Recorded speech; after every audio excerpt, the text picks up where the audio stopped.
ஆய்வக உதவியாளர் பணியிடங்களுக்கான இறுதிப் பட்டியல் இன்று மாலைக்குள் வெளியாகும் என பள்ளிக் கல்வித்துறை அறிவித்துள்ளது. 2015ஆம் ஆண்டு மே 30ஆம் தேதி நடத்தப்பட்ட எழுத்துத் தேர்வு முடிவுகள் மார்ச் 24ஆம் தேதி வெளியானது.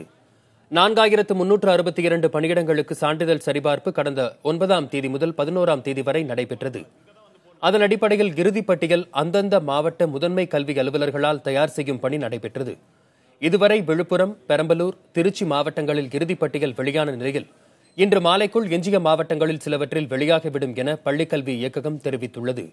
சில மாவட்டங்களில் திங்கட்கிழமை வெளியாகும் என்றும் தெரிவிக்கப்பட்டுள்ளது.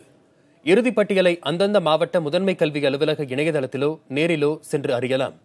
விரைவில் கலந்தாய்வு மூலம் பணி நியமனம் நடைபெறும் எனவும் கூறப்பட்டுள்ளது.